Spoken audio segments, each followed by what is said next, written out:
Okay, and I think I am going to stop sharing my screen and just bring everyone up. Sounds good. All right. Hey, there we go. All right, so we have about 3 minutes until we are starting our Active Transportation Committee meeting. Welcome, everyone.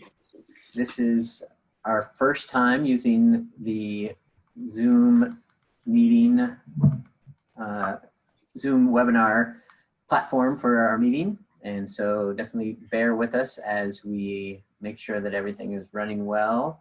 I do see a couple of attendees over here that I'm going to bring over who should be panelists. So I'm going to, I assume, I'm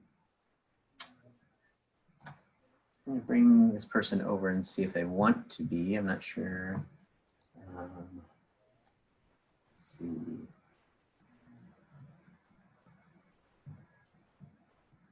I think that's it. All right. And then Lee, can you pipe in and tell me who we're missing? I want to make sure that I have everyone who should be a panelist. And then ATC members, can you see also who attendees are and who are panelists? Okay. Yes. And I brought over everyone I should, right? 2 minutes. All right, and I want to let folks know if you would like to, if people want to make comments, we're going to allow them to raise their hand. Well, actually, it doesn't look like, do you have the raise a hand? I guess it would be to put something in the Q&A that you would like to make a comment, a public comment. And I'm going to come over to here and make sure that I have my agenda up. Lee, did you send that to me? Hello.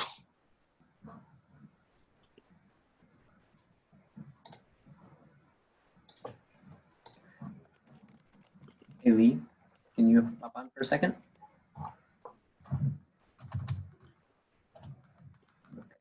Yeah. All right. About 1 minute until we're officially starting, and let's see, here we go.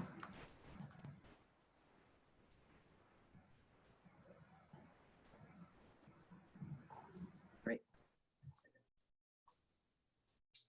Please click the notes and not the agenda.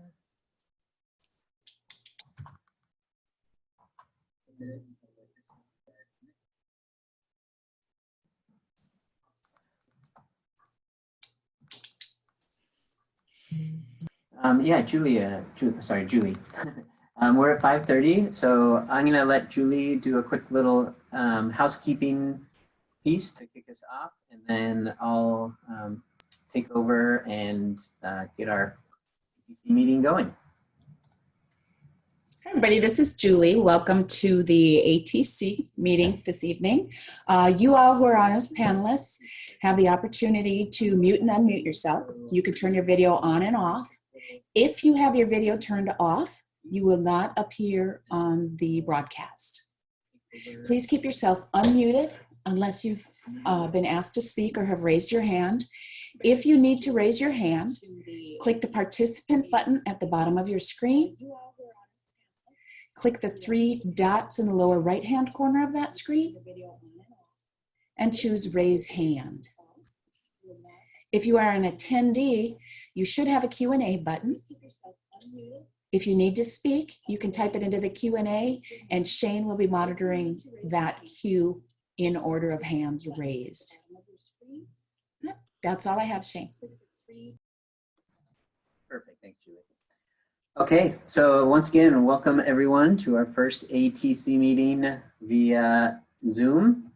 And it's really great to see everyone here, and welcome. We do have a few people in the audience as well who can watch us either on our Facebook feed or on our Zoom webinar. So what I'd like to do is we have our agenda, and the first piece is public comment.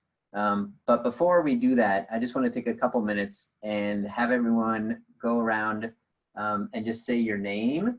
And if you want to say a quick sentence, about sort of the ATC committee, or just something really briefly and quickly, a positive note of some kind, go ahead and do that, just so we can all sort of get used to this. Everyone hears your voices. We all can sort of check audio and do all that. So let's try and go, if you see the panelist lists on your screen there, we'll just go down. I'm at the top, and then Julie, and then Alan's after that. And so if we can just kind of follow that list and have people hop on real quick.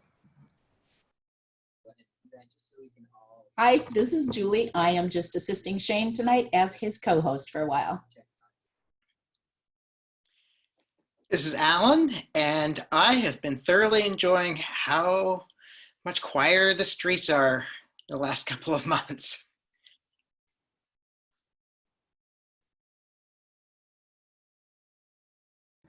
Reed, you're up.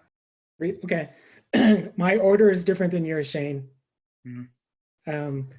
So I'm taking notes, and then I'll have some updates on projects and grants that we're applying for. Andrew?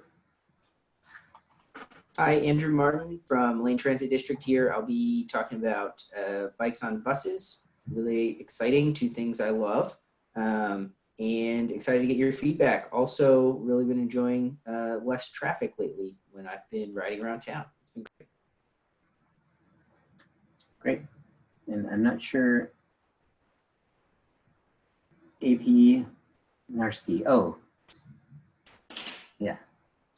Hi, I'm Andrea, and I have really been enjoying the very clean air and like lack of smog everywhere. So that's been awesome.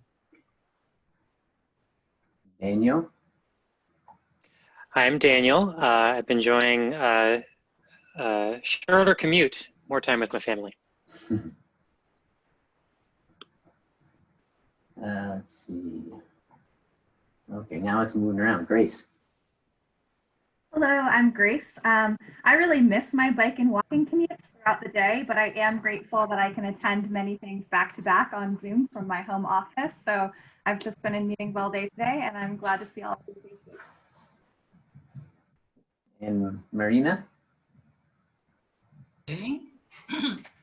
Hello, yes, Marina, and I'm just so glad to see the clean air. I'm telling Josefina that you can see the mountains. Look at the mountains far away and see the difference in the green tones. That usually you cannot see that. I like to see that new green.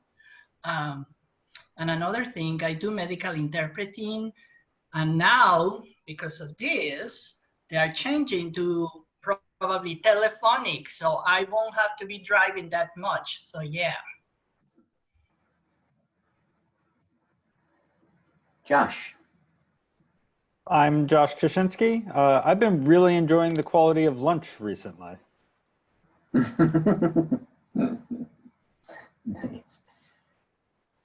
Let's see. Nick.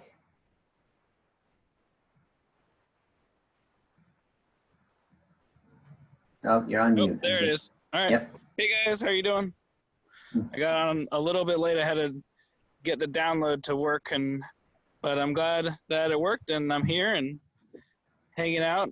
Just finished fishing with my buddy Dalen, and heading back to the house. We live right by some ponds, so it's pretty close.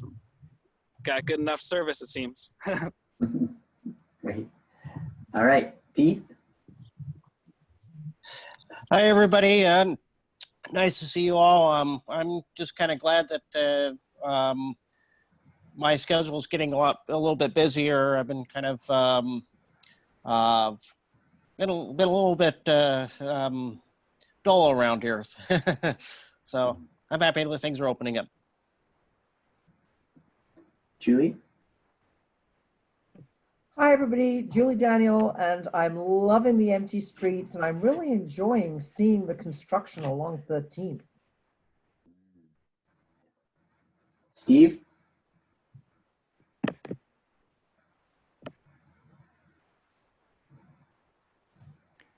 It's great to see everybody, even if just on screen. I'm digging Sam's background there. That looks pretty good. And Judy and I have been walking through the neighborhood, and we really enjoy seeing the fact that the turkeys and the deer have taken over. All right. And Sam. Hey, I'm Sam. Nice to see everybody. Nothing else. All right. And Lee, I think you're our last one. Is that right? Or no? Yeah. Well, let's have Lee go.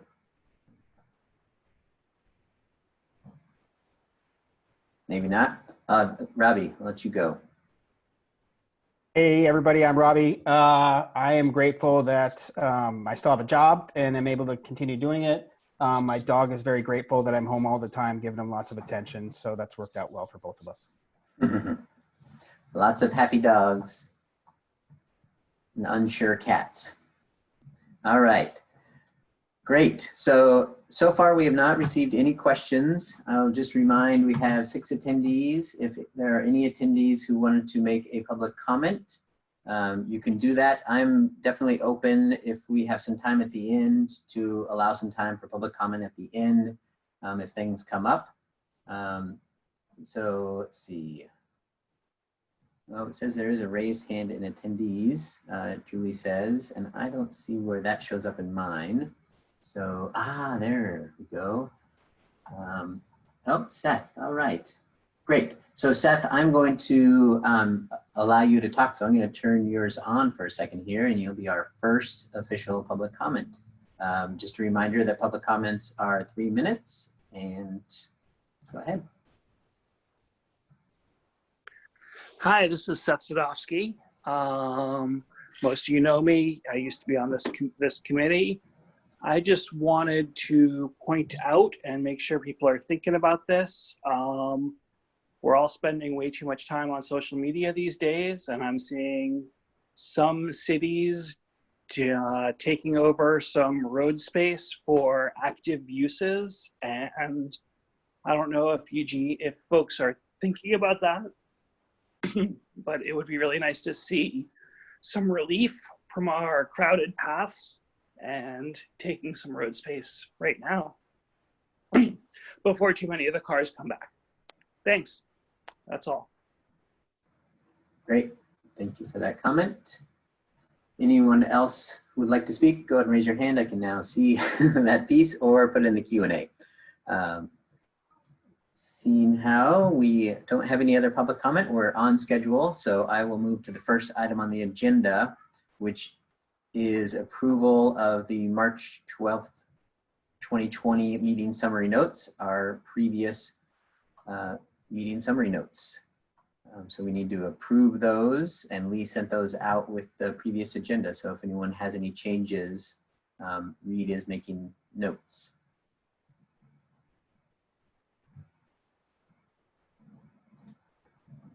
Just a reminder that if anyone would like to make a motion. And Move to approve the minutes as they are. I'll second.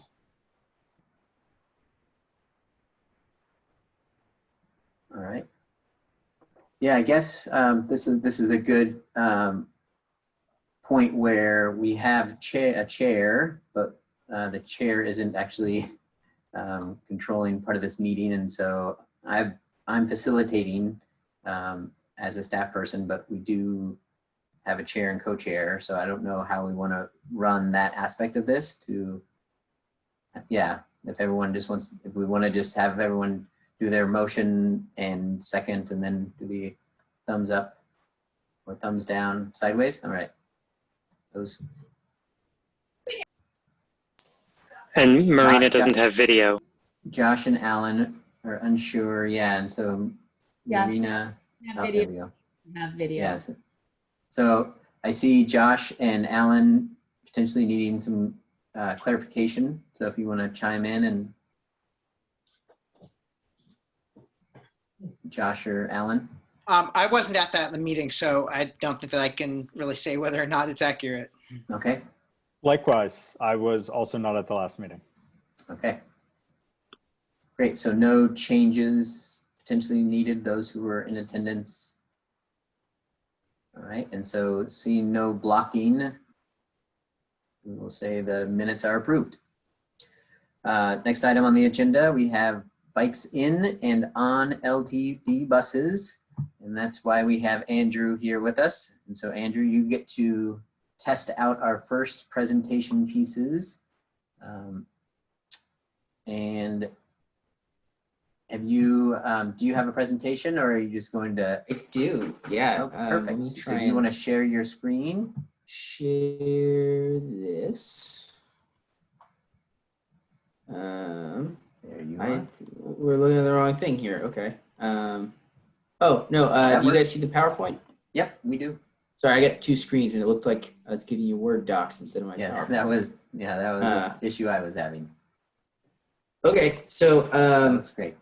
it's an honor to be the first. That's really exciting. Hopefully it goes well. So my name is Andrew Martin. I'm a development planner at Lane Transit District. And this idea kind of came out at a task meeting, which is one of the MPO's kind of subcommittees where staff gets together and talks. Both staff from the city of Eugene and Springfield were like, hey, it'd be cool to talk about, what's going on with bikes on the bus. I said it would be great, I think, to get feedback from both Springfield's BPAC and from Eugene's ATC. Give you guys a little information, just what I've been seeing, because we collect a lot of data, so I want to share that with you. But also really just want to have a dialogue, maybe hear your experiences, talk about what's working, what's not working. There's nothing really actionable that we have that I'm asking tonight. We're not asking for like an opinion on a policy that LTD has. Really just looking to start opening that up. This came out of us purchasing some new MX buses, and we just started talking about kind of the new MX style bike racks versus the old ones. So we can talk about that a little bit. And, basically my goal is to kind of open this dialogue, hear what's working, what's not from your perspectives. And then, that'll enable me to maybe represent some of those when LTD is making decisions, things like bike rack styles, some of our policies. I know we recently started allowing electric bikes and mobility devices on. That was a change. For a while we had not. So there is room to help us improve. So with that, just wanted to go over, I couldn't find actual policy language. It's buried somewhere deep in our server. But basically all of our buses have bike racks. I'm pretty sure all of them allow 3 bikes. The MX has bikes on the inside. All of our fixed route buses have bikes on the outside. Part of that is that it's easy to get your bike onto an MX with the level boarding. And also we want to speed up kind of operations. So having to put the rack down in the front, then load the bike on, even if you have a pretty light bike, it's not the easiest thing to do. Then we want you to put the bike rack up. It slows the bus down, which is totally fine. But on MX, we really do move a lot of people. There are a lot of bikes on MX, so we try and keep that going. When our racks are full, which happens quite a bit in my experience, that's anecdotal, but in my experience, it happens pretty often. Drivers are allowed to have you bring the bike into the bus, but it's totally their discretion and it's entirely based on safety, right? A bike that's not secured well inside the bus, there's potential if there's a hard stop or if the bus gets into some type of collision that bike could injure someone. LTD's #1 goal with everything we do is safety. So we allow that when it's safe. I know drivers allowed me to do that, particularly on like rural routes, things where people are going to be pretty stranded.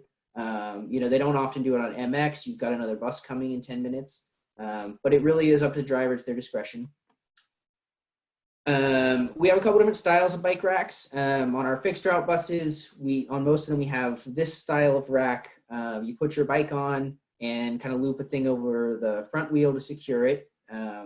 With these ones specifically, I like these. I'm not sure, the security between these and the ones where you pull the arm up and slide it down. But with these, it's nice because you can put your bike on, and a lot of people don't know those little holders will actually rotate 360 degrees. So you don't have to try and wiggle it on while you're putting your bike on there. You can just set your bike on, hold it for a second and rotate that arm around. which is why I like these. I think it's a little easier to use. On the MX, we have two styles. On the left, that's the older style. It's kind of like a school rack where you slide your wheel in, and we have some straps. The straps are almost never the correct length.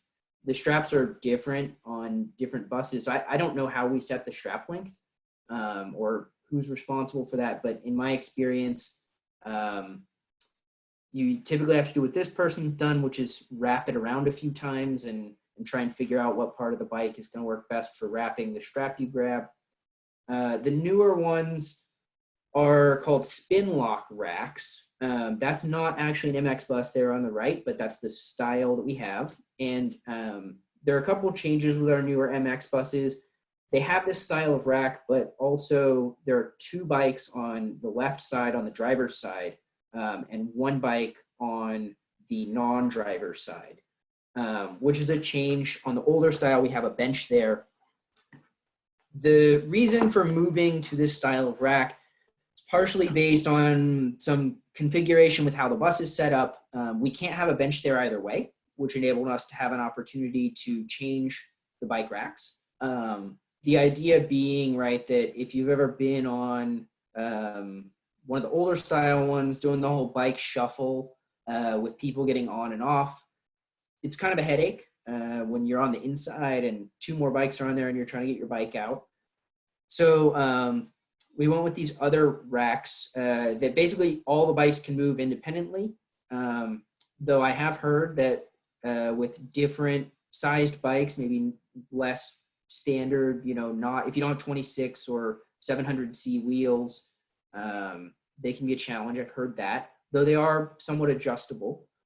And the other thing too is if your bike's heavy or it's loaded with groceries in a basket, I've heard that people have trouble lifting their bikes up. Two of them are raised. One of them is, I think it's just about a ground. It's raised up maybe an inch. So it's less of a problem for one of the bikes, but for two of the bikes, people do have to lift them. So that's basically, what LTD has. Wanted to talk quickly just about kind of what we see. And the way that we count bikes is it's a manual count. So we have automatic counters. Every time you get on and off the bus, there's an infrared sensor. It'll detect you. It'll detect your kids. If you have a service dog, we'll know. Well, we don't know the service dog gets on, but we try and not count that as a person. Anyway, we count people automatically. We count bikes manually. And I will say, so that requires an operator to push a button whenever someone gets on with a bike. And I will say that some drivers are really good, and I know that some drivers do not do as good of a job, right? They're trying to drive, they're trying to do 20 things, forget. It's understandable. So our manual counts, I would say, if anything, they're an undercount, right? We're relying on someone to push a button every time something happens. They count when the bikes get on, but how much of an undercount, I'm not sure. So keep in mind, everything I'm going to show you right now is actually probably higher, which is great, right? We want more bikes on buses. That means people are having better mobility, I think.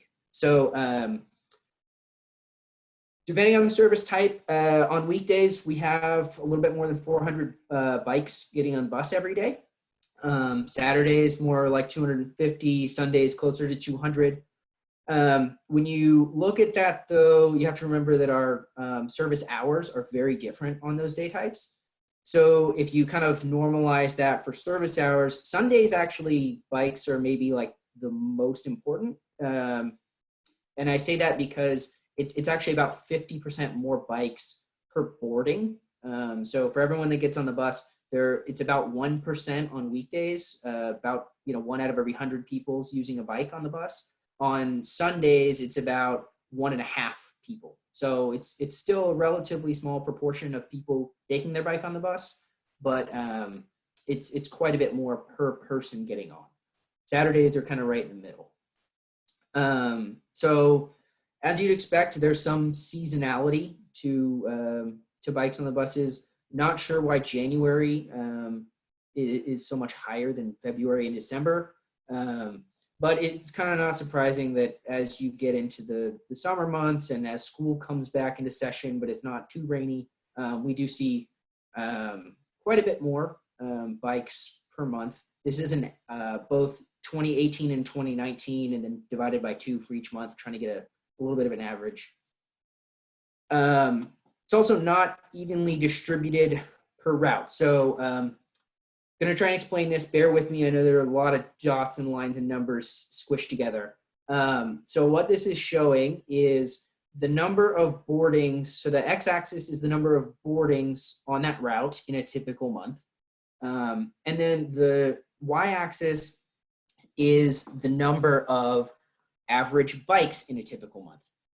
So you're seeing kind of how many, I would say which routes this is getting at which routes have more bike boardings, particularly adjusted against their ridership, right? So you can see average bikes per month, the higher up it is, the more bikes it gets per month. And then kind of, if you imagine, I wish I could draw on the screen. So MX in the top right, MX has the most boardings of any route by far, right? It's almost 400,000 boardings in a month. It's about 2,000 bikes a month, which puts it actually kind of pretty average if you're looking at the number of bikes compared to the number of people that get on. What really sticks out to me is kind of when you look at this jumble, there are a bunch of routes that do relatively similar, but you start to see routes 11, route 41, route 51, 13, to some extent the 52 and the 40. All those routes have not that dissimilar boardings. They're not the same, but they're pretty close. But route 11, for instance, has about 1,500 boardings with a bike per month, which is a lot more than the rest of our routes. So, I'd say we're just looking at kind of the, certain routes have a lot more people using bikes on them. Those routes are the ones that are going to be higher up and more to the left. It's going to be, kind of more as a proportion of the ridership. I do have this broken out. Our rural routes, they're kind of hard to see in here. They're in that jumble, but some of our rural routes actually have, I would say bikes are pretty important on those routes. You can kind of see Route 98, 95, 93. They're higher than the other routes that are around kind of the same number of boardings. Not a lot of bikes on the bus and not a lot of people riding in an absolute sense, but they are, the rural routes do perform better than our urban routes for the number of people getting on the bus there. And I have that broken out if you want to see it later, but the scales change, so it's a little harder to compare. And then I made kind of a map showing where our boardings are. And this kind of makes sense if you think about what I just said, routes 40, 41, 51, 52, Route 11. If you know anything about our system, what you're seeing is, I took the scale away because it's hard to make sense of it, but red is more bikes getting on in those locations, yellow is less bikes. Our major stations, right, Springfield Station, Eugene Station, River Road Station, Gateway Station, and to some extent Thurston Station, those are all pretty dark red. But you're seeing on our MX line and our routes that go kind of up Highway 99, up River Road, and out Main Street in Springfield, by far the areas with the most bikes getting on. There's bike usage everywhere. There's some orange ones down in South Eugene, but those are the routes where we really see a lot. That kind of showed up in the last graph. Interesting, LCC, a lot of bikes getting on out there. Maybe people don't want to ride up over the hill. I'm not totally sure, but we do see a lot of people getting on at LCC.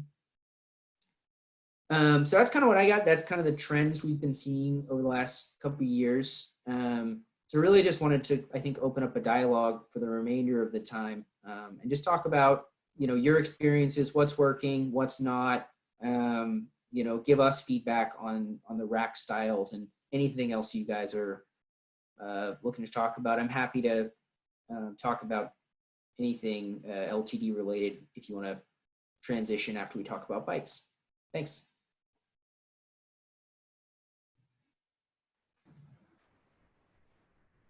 All right, if anyone, great, see panelists starting to raise their hands, so I'll go ahead and call on people just to keep it clean. So go ahead and raise your hand. You should see a little hand raise piece there. And Daniel, you're up first. Yeah, I'm just curious if there's any data about how often those racks are at or over capacity. You know, we don't have that. There's probably a way to do it, right, in the data. I could try and figure that out. It's a little bit reverse engineering. I'll say it's kind of tricky because we don't mark when the bikes get off. So I can only like look for trips where, you know, 3 bikes are getting on in one trip. Anecdotally, it happens to me a lot around rush hour on the MX. Our offices are in Glenwood. You know, by the time bus hits Springfield Station, often my personal experience is that the MX racks are full. But, you know, I would love to get some type of sensor on the bike racks. I don't think it's a high priority, but the real-time standard for putting out like when our buses are going to be late actually has a field for whether or not wheelchair bays are full and whether or not bike racks are full. So if we had the sensors, we could push that information out, which would be useful. But I mean, I don't know if anyone who's actually doing that. It's just kind of a pipe dream of mine, you know, maybe someday.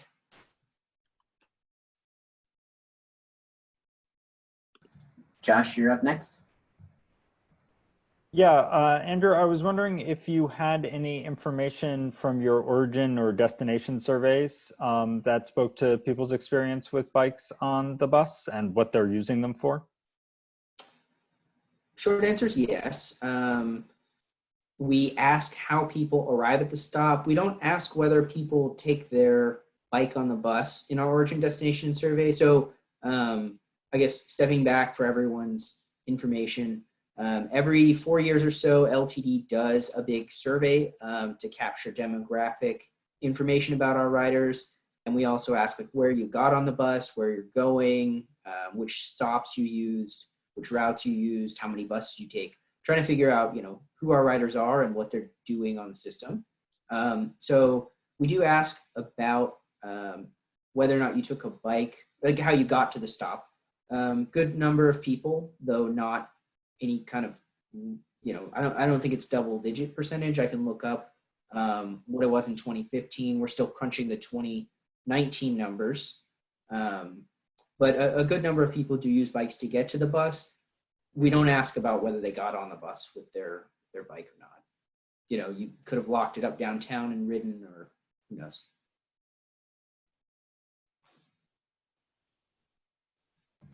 Great. Next up, we have Alan. Yeah, I've got a couple of questions for you. Does the Roadie Express and the Diamond Express, do they also have bike racks on them? And I know when I've used the bus to get out to, say, Mackenzie Bridge, especially that or Cottage Grove, which are pretty far away, if I'm riding with someone else and hoping to have 2 bikes on the bus, it's always a bit of a gamble, the possibility that we might get refused. And it's never happened to me, but especially if I were coming back and it was the last bus of the day, there aren't that many buses, say, from Mackenzie Bridge. If I were refused, that could really put me or someone in a really tight bind.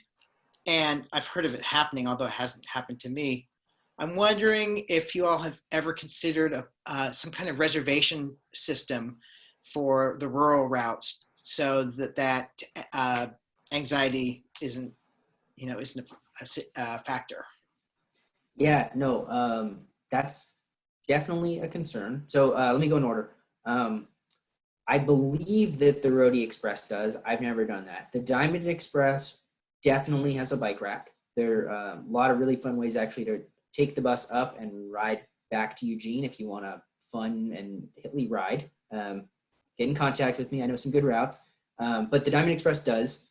Reservation system, you know, I love the idea. I don't know how we would do it. That is definitely a concern. I know that in talking with our riders, particularly like there are a lot of people who use it. I mean, I've heard of like Row River Trail recreational riding. And I know that's popular use of the bikes on Route 98. I've talked with people who use a bike kind of like their only access to the bus up Mackenzie Bridge. And I know that the bike rack usage on our rural routes, you know, I've been denied. Luckily, I was at Eugene Station and didn't make the trip. I was going outbound, but it is a serious concern. I'm not sure how we would achieve that, particularly like the bus doesn't have cell service sometimes up Mackenzie Bridge. So there are definitely challenges. If you ever come across any solutions for that, please pass them along. I don't know how we would do it, but I like the idea. Mm-hmm. Thanks. Great. And next up we have Steve. Unmute yourself and ask.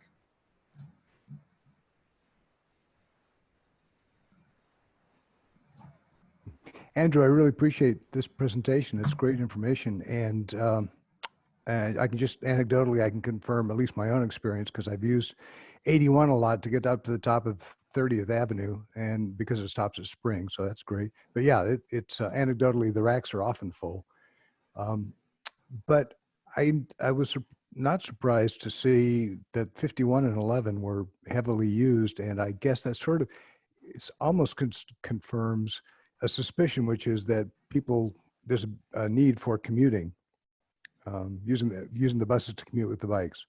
And so what it makes me wonder is do you have any thought or thought of doing any kind of research, customer survey or anything of that nature to see if there's an unfilled demand there?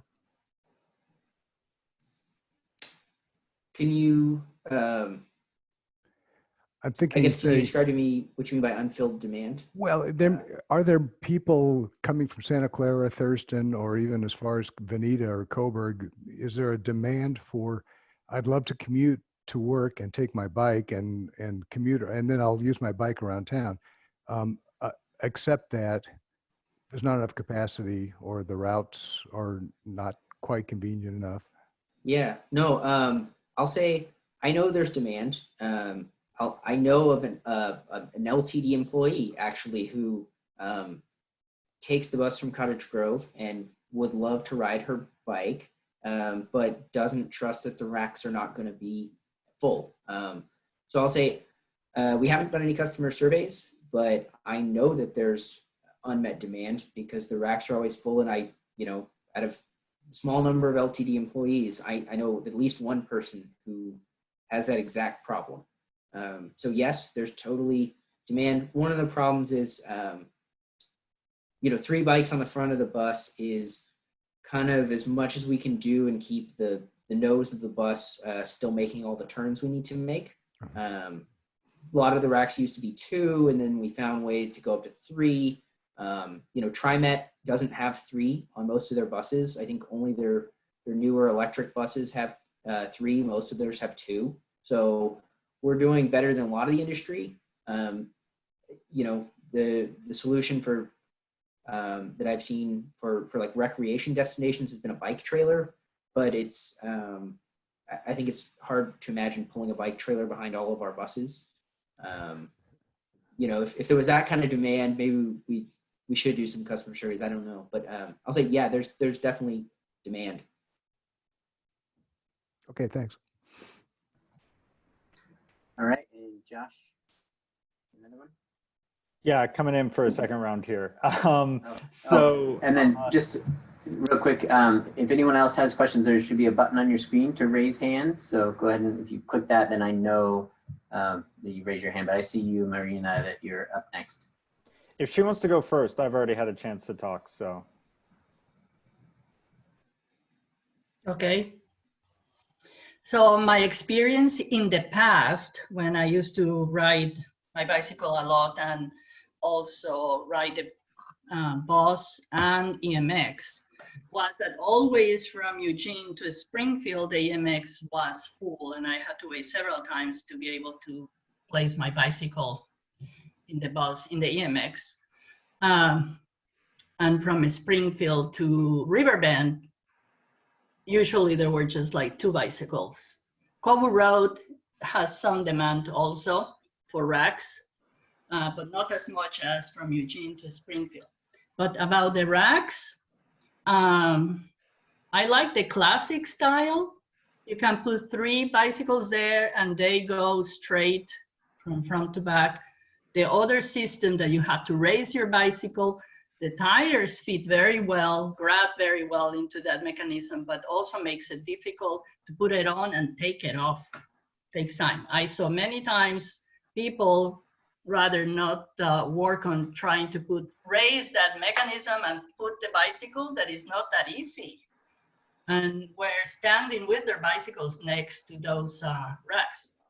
I mean, that other mechanism that you have to raise that hoop to insert the tire. And they are diagonal. You have to place your bicycle diagonal. And sometimes they were obstructing the passage of the bus users, the people who were standing. So they were blocking. So I don't like those too much. I would rather see 2 racks, on 1 rack on each side. You can put 6 bicycles, and it would be good to make a drawing on the floor where you can put 1 bicycle facing forward and the other one facing the opposite direction, because nicely can fit. If you do it that way, they can nicely fit the 3 bicycles. That's all. Thanks for the feedback. Okay, Josh, you want to go now? Sure. We got a couple more minutes. Okay, Marina actually did a great job of raising the points I wanted to about the different rack styles on the MX. I want to second her point about signage, sort of explaining how to use things. You know, you could do something like color code or number the straps if they are appropriately sized so that people use the correct strap for the correct spot. And then if there's any way you can get those spin lock racks to rotate out of the way after people have loaded their bike, that would be fantastic, because they really do take up a ton of space from everyone else trying to ride the bus. I'm usually on the MX during rush hour, and it is incredibly packed. So. All right, Grace. Hello, Andrew. Thank you for being here. I have a comment/question that's not related to bikes on buses, so feel free to wait until that conversation is done, but I just thought I'd get in while you're here, which is that I know LTD has been working on Transit Tomorrow and looking at new routes and how to make the system more efficient. And seeing as the routes are all significantly changed and reduced currently with COVID, I was just wondering if there's thoughts about using this opportunity to kind of leverage those changes. So just curious about that, but no need to address it now. So thank you. Yeah, I'll address it quickly. So our board, I guess I get an easy cop out on this.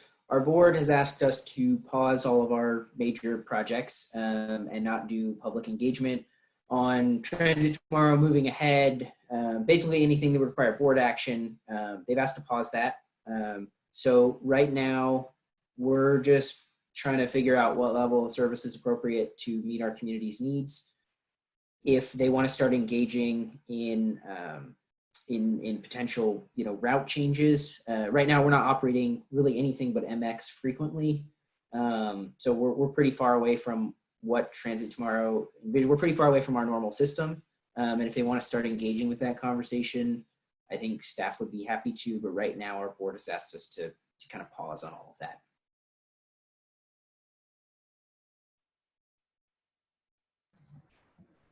Great. And so we have about 4 more minutes with Andrew. If anyone has any other comments or questions on the bikes on buses or general LTD pieces, take advantage of having a LTD planner here. And I'll look for your raised hands. If I see none, we'll move on.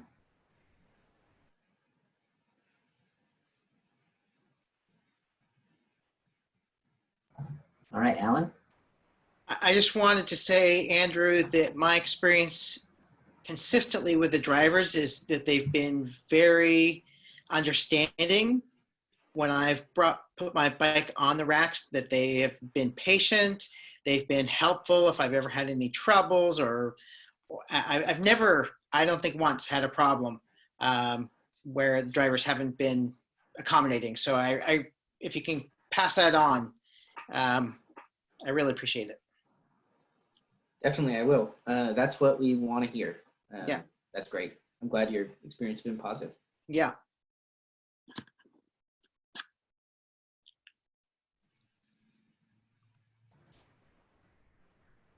All right. Any last call for questions or comments with Andrew? Okay. Great. Well, Andrew, thank you for coming in. Thanks for the opportunity. And here's, if anybody ever wants to know anything about what's going on, there's my contact information. And thanks for letting me come and join you. Happy to engage with this group anytime that's appropriate.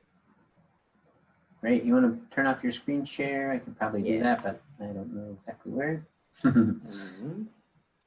Great.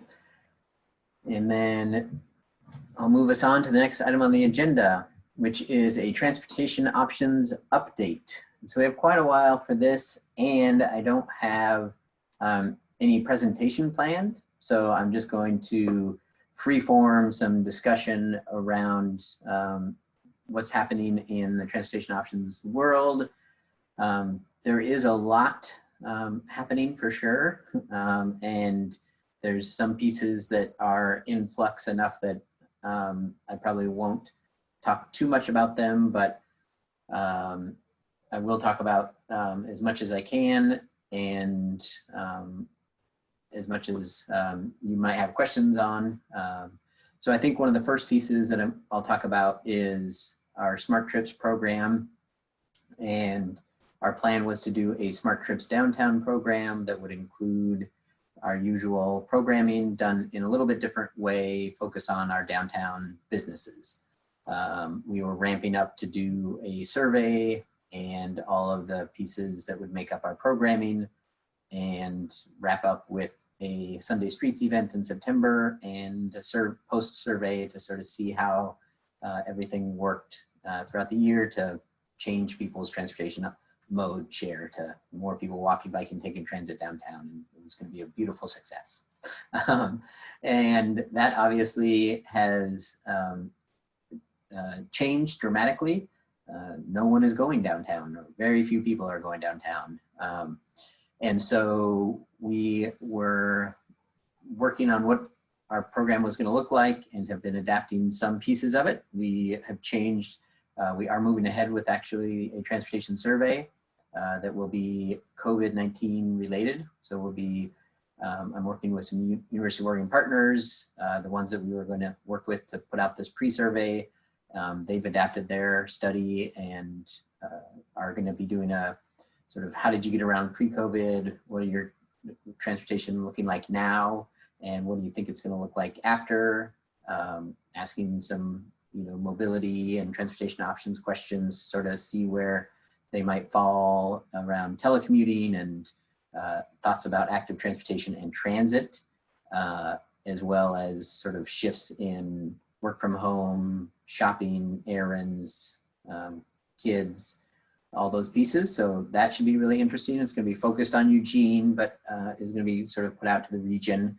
We'll be able to sparse out a little bit of where people are coming from. So I'm really interested to see. We'll definitely be putting that out here at the end of May to all of our partners, and we'll ask that ATC help to spread that in your networks. We want to get as wide of a net as we can, really reach a lot, really diverse audience, make sure we're reaching all parts of the community. So we'll be doing some specially focused, we are going to have a Spanish language version. So really trying to get out into any and all sections of the community. So that could be really interesting and may help us even form a little bit what we do in the next phases of thinking about transportation options.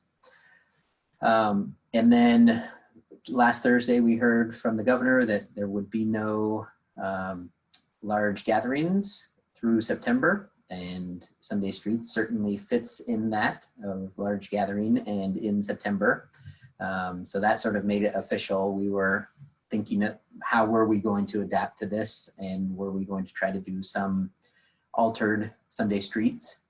And we had some thoughts of what some things could look like. And meanwhile, we've also been talking about, someone mentioned before, the comment from Seth asking about the open streets piece. And that is something that internally we have been talking about. We've heard from different community members and organizations. And so we can definitely spend some of this time to talk about more in depth what that will look like. But I can tell you that our team has worked up a draft proposal, and we are talking to leadership and making sure that we have all the right resources and all the right things in place, and whether it's something that we're able to do.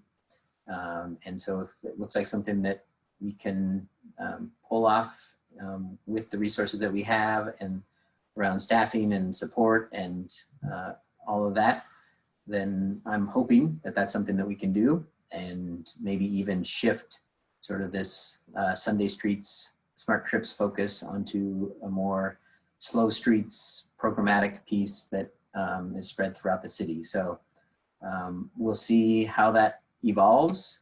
There's some really exciting things around that potential, but definitely some hoops to jump through still, and some pieces that we want to get right before we launch. We will definitely make the call out to neighborhood associations, and as soon as we get the approval from leadership, we'll make the call out and gather the input on sort of our draft pieces, and then roll out slowly anything that we're trying. And just like Oakland announced that they were going to do, I forget, it was 70 some miles, but you know, they started with 5 and 10 and sort of rolled out different pieces of it. Ours will probably happen in phases too. But I'm really excited about it, and glad that that's a potential, but definitely still need to wait to see what we hear from leadership. And then also on the transportation options front, I just want to mention, and I don't know if Andrew, since he's still on, might even have some information to share on this front, but we do know that there have been some shifts within LTD, and we're looking at how that's going to affect our transportation options world, because point-to-point solutions lost a lot of staff in the first round of layoffs from LTD. And so some of their safe routes to school and transportation options staff were the ones who lost their jobs. And so that's definitely going to have a ripple effect on some of what we do. And it'll be interesting to sort of see what shakes out on that front. Yeah, Andrew, if you have something to say in there, that'd be great. Yeah, so everything's happening fast. So you're correct, LTD. We actually laid off 14 administrative staff last week. We're payroll tax funded and seeing drastically lower revenues as a result of what I would call pretty extreme unemployment. When other people aren't getting paid, we're not getting paid, which is kind of unfortunate, right? Because you'd think there's maybe more need for transit when people are facing tougher economic times. But that's how we're funded. So we had to make some hard choices, I think. I will say we're trying to figure out what happens with the programs, but we're committed to kind of the mission of TO in the region. A lot of that stuff had grants attached to it. There was quite a bit of LTD general fund flowing to those programs, which is why those decisions were made, I think.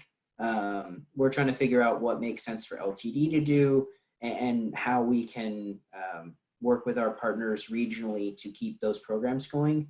And I think that we're trying to be really thoughtful. The reason I don't have answers is because we're taking a look at each program and kind of how that can still be achieved given our current situation.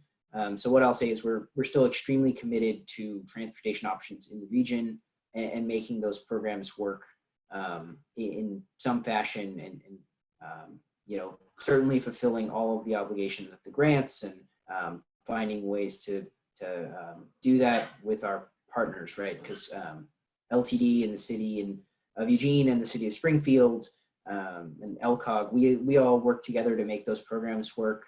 I'll say the Safe Routes to Schools coordinators are still getting paid. That's not an issue. I think Shane mentioned the layoffs did affect the assistance for those programs.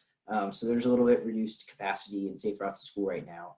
But like I said, we're trying to figure out how those programs can continue to function given our really unfortunate situation right now. And we'll have more soon. I think that's something we're trying to maintain continuity, especially we're aware that now is maybe a good time to help people change their habits, and there may be a lot of people who need resources for teleworking and things like that. So we're trying to work as fast as possible to figure out what those look like so that there's continuity in the programs. Great, thank you. I'm really glad you were able to speak to that some. Yeah, it's definitely, a worry, but I'm sure that, with the partnerships that are there with LCOG and all of our teams, that we'll figure something out. But yeah, I'm sorry to hear that that has to happen. So let's see, other pieces to touch on as far as making adaptations to what's going on in the transportation options world. One of our other key programs that was ramping up was May is Bike Month.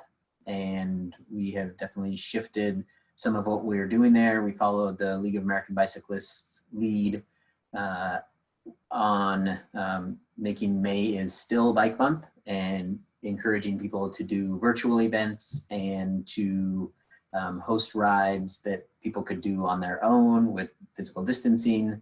And so we worked with our partners at Recreation and a couple other departments, and some really fun things have been launched and put up onto We Bike Lane. So there's a Recreation is doing like a bike coloring contest, and the teddy bear ride and scavenger hunt and different pieces being worked into some different ways of experiencing May is Bike Month. We are doing some Transportation Tuesday and Friday Fun Time transportation talks. So I've done a couple of those already. We had Lindsay with Peace Health Rides on our first Transportation Tuesday talk, and then we had a screening of the Motherload documentary, and then we did a Safe Routes to School family biking one on Tuesday, and tomorrow we're going to be doing a transportation walk talk with Rob Interfeld, Rob Zako, Rebecca Lewis, and some special guests, including some potential politicians and old UVO, Live Move, now DC type folks. So it should be a pretty fun dig down into the weeds and talk acronyms and fun little trivia pieces. So if you're interested, we are live streaming those using a different platform, and it will be found on our Facebook page and on our YouTube page. And so you can watch those and leave comments, and we are answering questions and asking trivia questions and just having a fun time sort of talking with people, with our guests, and engaging with people through their comments and questions, and encouraging people to connect in that way virtually, since we're not able to get out in person and do that. So it's been fun to try that out and try a new platform of engagement with people in this time. And I've been having fun with it, and I think we've had anywhere from 15 to 30 people joining us. And as we go through, hopefully we'll have some more. We are going to do a Spanish language version one, which I'm working on, as well as a Flashback Friday, where we're going to talk about sort of the history of biking in the region, and a bike education one that I really want to get out to a diverse audience, where people who are thinking about riding, we're going to have some bike education folks on there to talk about, how to overcome those barriers and get comfortable riding.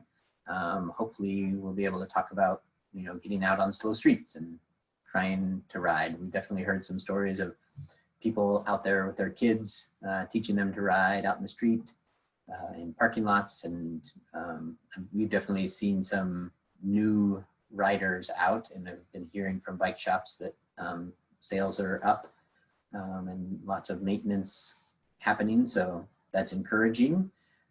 So it's been an interesting sort of pivot for us.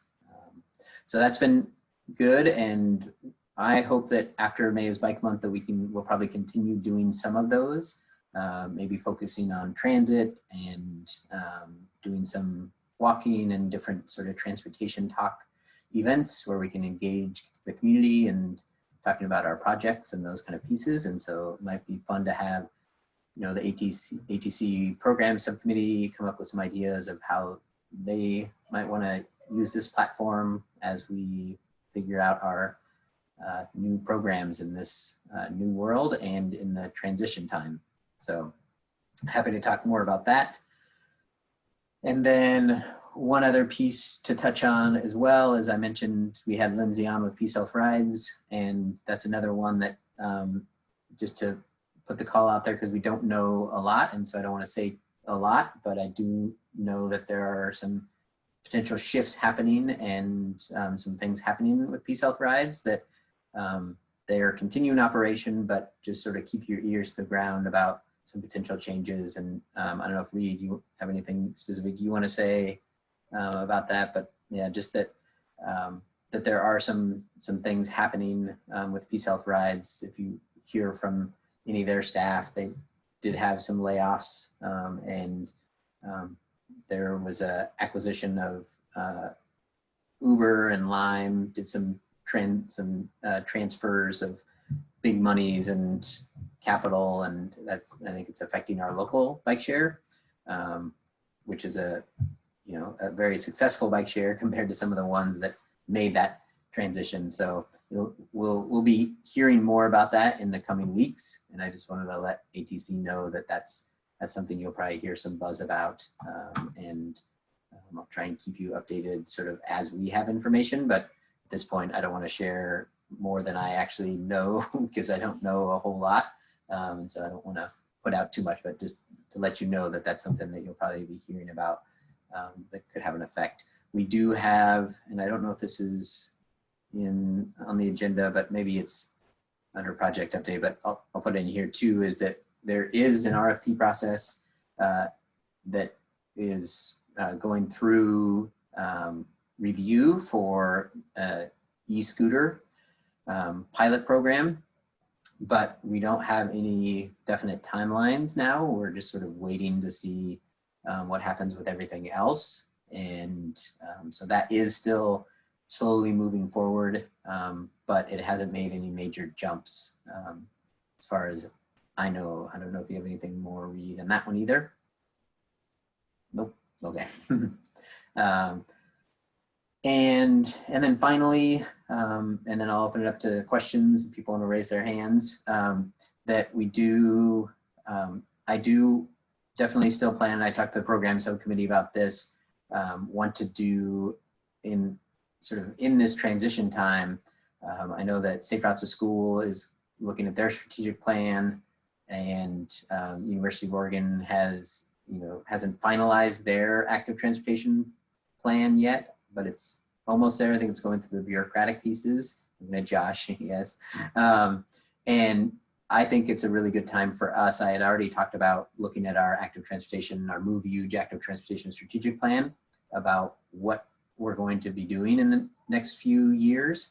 2021 is when this plan ran up to, but I think this is a good time to really think about how are we going to transition, because as Andrew mentioned, that this is a time where people are making some really big choices about their life, and that's a great time to have them thinking about transportation, and a good time to talk to them about their transportation options. So I think there's some really interesting things to think about around programming, and we're probably going to be shifting what we're doing, and so our plans should mirror that in some way.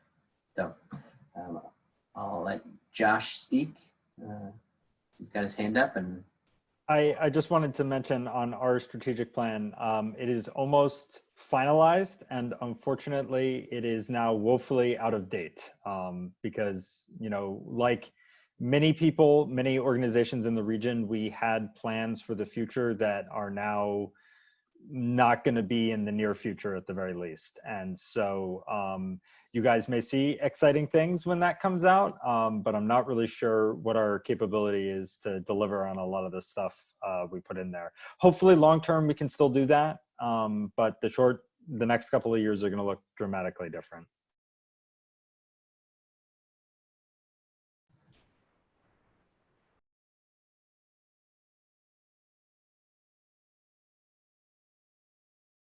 Looks like I'm going to go with Grace.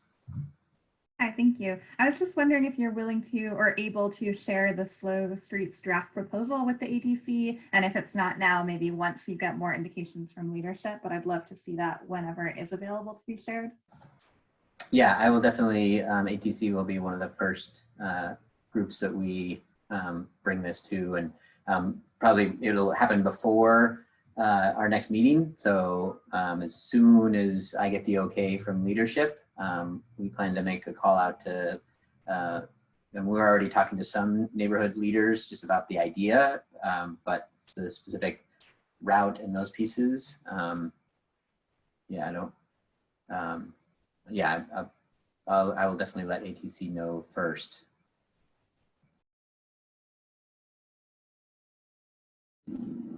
Let's go with Steve.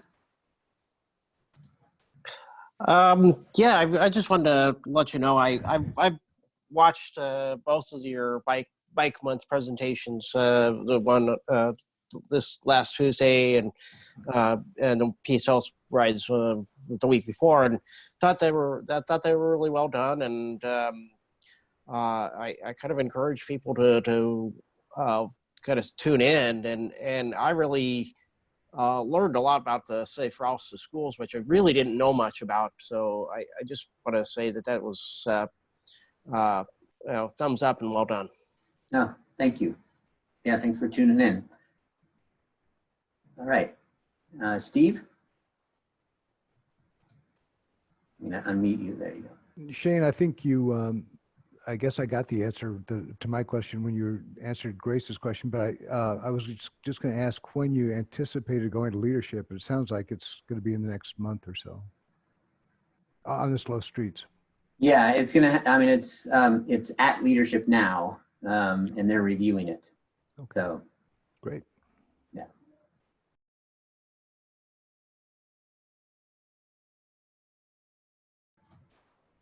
Andrea. Yeah, so I attended, I think it was on Tuesday, the Slow Streets one. I learned a lot, so that was great. And you answered some of the questions about the slow streets, but I mean, is there a deadline for when they're going to make a decision? Because I guess I'm worried now that it's like, you know, the 15th and people's habits are going to start changing back to, you know, to what they were doing. And it'd be nice to kind of jump on it as soon as possible. Yeah, I agree. I would like to jump on it as soon as possible too. And I think that one thing to note is that things are going to shift, but I don't think they're going to shift really quickly. And I think that there's some major changes that are going to stay for a while. And so I think, you know, even if we were going back even if we were, you know, right now we're in phase 1, right, of reopening, and that's for at least 21 days before we can even consider phase 2. And even at phase 2, I think that that would still be a time where we would want to see slow streets. And I think even as we enter phase 3, ideally we'd still be able to hold on to some piece of that. You know, what we're talking about is not full-on closure. What we're talking about is, you know, creating barricades that really highlight that it's a slow street, and that, you know, people who live on that street and services will be coming on that street, but that they're really prioritized for people to move slow through them, and that they're walking, biking, active transportation focused streets. They're, you know, our neighborhood, they're sort of what we're looking to create is what our ideal neighborhood greenway might look like, right? In some ways. And so implementing these are really things that we're going to do eventually. I mean, you probably saw Seattle took some of their slow streets that they had created in a temporary manner and are planning to make them permanent. And so I think that while we're not planning on that, I think that just thinking about, is it gonna be too late? I really don't think so. I think that I agree. I want this to happen as soon as we can. I would have loved to have done this, you know, a month ago, but we certainly weren't there resource-wise to be able to make that happen. I know some other cities that are much larger have the capacity to do that. I think we'll start to see some other smaller cities thinking about this. And we're a medium-sized city, and some medium-sized cities are starting to make it happen as well. And I'm hopeful that we will. We'll see. Okay, thanks. And also about High Street, they were, taking a lane out. Is that correct? Well, we had a temporary piece that we were doing as part of an evaluation project. Yeah. And we canceled that because when we did it, we had it in for a week. The plan was to have that in for 2 weeks. And we could potentially talk in the project update about that. I can let Reed speak to sort of Central Eugene in Motion and where that is. But I can tell you that evaluation project, we stopped early, but we still got some data from it. Okay, and I created a memo and sent that also onto leadership to let them know, and we can maybe talk about that in the project update about where that's at. Okay, great, thank you. Any other questions? So yeah, just any general transportation options, sort of programmatic pieces that people want to talk about.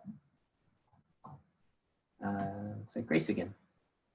I just have a brief question about the process, and when you're referring to leadership in this instance about the slow streets, are you referring to council leadership or the staff leadership, and kind of what level of leadership would need to buy into this idea for it to happen? Yeah, so it's going through our emergency operations center because all major decisions right now are happening at that level. And so on the emergency operations center, there is, you know, the executive team and city management and the city manager and public works director and fire and police, and there, you know, that is basically, it's going through the EOC before final decision is really up to, it's an administrative decision. And so ultimately it's up to Sarah and the city manager's office.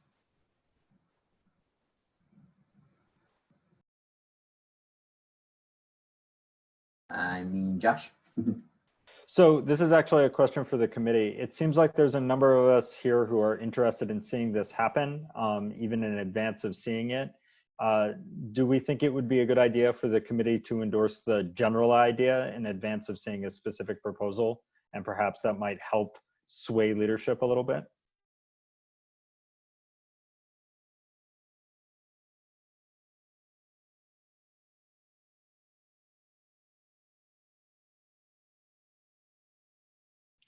Okay, so I'm going to make a motion for the ATC to endorse the general idea of a slow streets plan in advance of seeing it.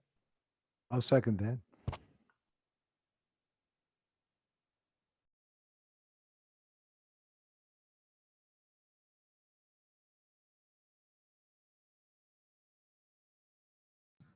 Great, and just for a point of order, Nick is the only member that we can't see his screen. So if Nick, you want to unmute and or show your screen, and just say if you have a concern or want to block it, or if you support it.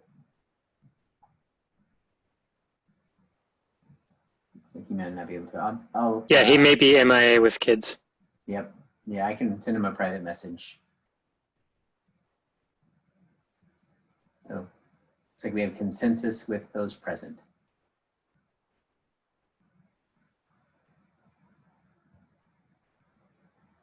All right, Reed, just want to confirm you got that down. Okay. Great, and that does remind me that Lee had mentioned something about a letter of support that I don't have on the agenda, so I'm going to put it in there right now because we've got 3 more minutes on this topic. And apparently there was a letter of support that went out for the build grant. And I believe that, I'm not sure how that, what the process was that happened there, but I believe that it was asked if ATC would write a letter of support or sign on to a letter of support for the Franklin project for the build grant. And I think that we were maybe needing a official approval of a motion and a second and a consensus decision that you would move ahead with that letter of support.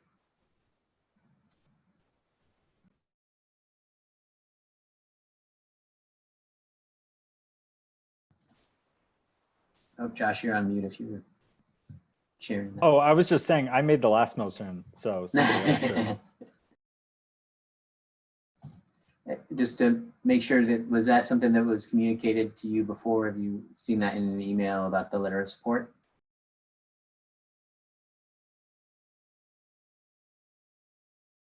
Nick is in the chat and moved to support just now. Great, so we have a move to support the letter. And I'll second. All right. Great, all those in favor? Anyone opposed? Any sideways or blocking? No, okay. The motion passes, Reed? Got that, great. All right, perfect. We have 1 more minute, no other hands, and so we will move into the next topic. Springfield VPAC liaison, and I think Sam is our current Springfield VPAC liaison, and if you want to say a couple words about this, I believe we're looking for a new liaison because Sam will be leaving us. So yeah. Want to give us a rundown on that, Sam?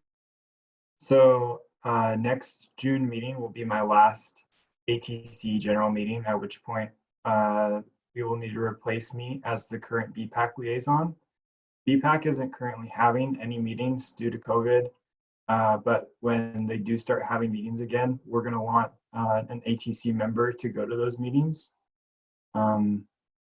So I guess from here we need to have somebody volunteer. When I took the position, it was just open for several weeks, and then I emailed Lee and it was still open, so I took it. So I don't know if there's an urgency at this point in time to choose somebody, or if maybe everybody wants to wait a month and think about it and see if maybe it's a good fit for them.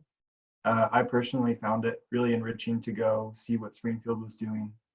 And it's only once every other month, so it's not a big commitment in my opinion. That's what I have to say about it. And I'm open to questions too. Is there anyone who has questions or would like to consider being our liaison to the VPAC, the Springfield VPAC?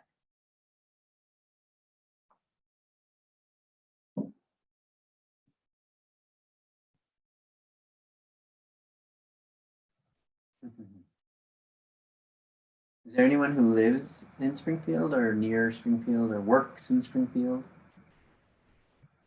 No, no. Okay. Well, it's something that I would love to see if someone were interested in the potential of stepping up, just because it's nice to have that connection. But we can also wait and revisit this once we know that they're going to have meetings again. Marina?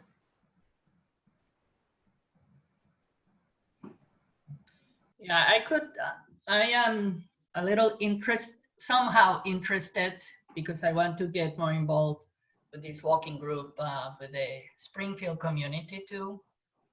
So I can see myself going to some of the meetings. And for your reference, the meetings are the fourth Tuesday of every other month. So it'll be like January and then March and then June. The fourth Tuesday, I believe, or it might be the second Tuesday. I'm actually not sure. I was trying to be helpful, but now I think I'm just gonna add. I will contact Emma. Yeah, that'd be great. One thing that BPAC is doing as well for their ATC liaison is they're doing 2 people that are kind of half-time liaison. So if it seems like it's something that maybe you could go to 3 times a year instead of 6, maybe we could set something up like that for this committee, so it's more doable. Yes. Yeah, we'll see. I cannot say right now how my time will be in the future, but that's doable, definitely, if it is every other month too. So. Great. All right. So it looks like the next item on our agenda, that one took a lot less time than we had down, so we should have a couple minutes if people want to add any further discussion at the end. I'm definitely open to that. I feel like as our first Zoom meeting and sort of post-COVID one, if we want to have a little free-form discussion on active transportation, I'm open to that. But first, let's get let's do some project updates. Reed, I'm gonna hand this over to you to see what you have that you want to share. I understand that you'll probably have some. So I started writing this in the notes a while ago, so you'll see most of this written down, and then as you ask questions, I can, kind of fill out the response to that. So 19th Avenue paving, which started last year, and if you'll recall, it was abruptly interrupted because we didn't have enough capacity to finish our projects last year. So there's a missing 1 inch of pavement on 19th Avenue between Agate Street and Hilliard. And the problem right now is that so many people are home that the cars are parked on the street and we can't get them moved. And we've been trying to reach out to folks and get those cars moved. And we're working on that, and it may come down to just towing them and just, moving them. So we're working with our parking services folks to figure that out, and hopefully we can get that top layer of pavement installed the first week of June. So that hopefully is coming to a close. It should have been completed already. The West Bank path, you may have heard me talk about this quite a bit. It's a pavement rehabilitation project that also adds lighting on the West Bank path north of Maury Jacobs Park. What we found is that that's in a Goal 5 area, which is an environmental review, and it's part of the Willamette Greenway. I think we knew all of that, and we still feel that our standards comply with what that is, but that's also a public process. And so we've been collecting testimony, and ultimately the planning director has to make a decision as to whether or not we can go forward with the lighting aspect of that project. So that one's on hold pending the outcome of the environmental review.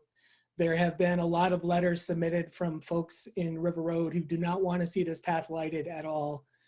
We feel pretty confident that the lighting standards that we would like to use are low enough. In other words, the temperature is low enough that it should not appear as though it's the moon and interrupt sleep cycles and all of the things that some lights can do because they're just simply too bright.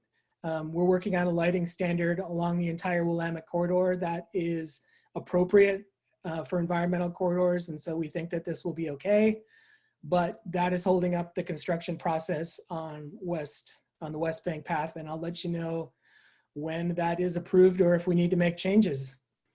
The Roosevelt path extension is an extension of the Roosevelt path, which currently ends at Maple Street. We want to extend it all the way to Highway 99. That's in progress right now, so if anybody's been up there, we've dug a hole, we know where the path is going to go. There's a right turn slip lane for southbound Highway 99 that turns right onto Roosevelt. That entire slip lane is being lifted at the crosswalk so that cars will have to bump over it. And this is an attempt to get people to stop before they kind of go across the path. And so that's almost complete. And we're also going to add overhead lighting to that so that we're lighting it. And we're also creating a bit of a vertical deflection so that folks slow down. So that's underway as well. 13th Avenue Protected Bikeway, heard some people mention that. That is currently in progress, which is awesome. We're right on schedule. They're starting with the south side of the street. We're doing all the curb ramps and pouring the foundations for the new signals. And then the whole thing is going to move to the north side. And when we move construction to the north side, the south side will open up as the travel lane.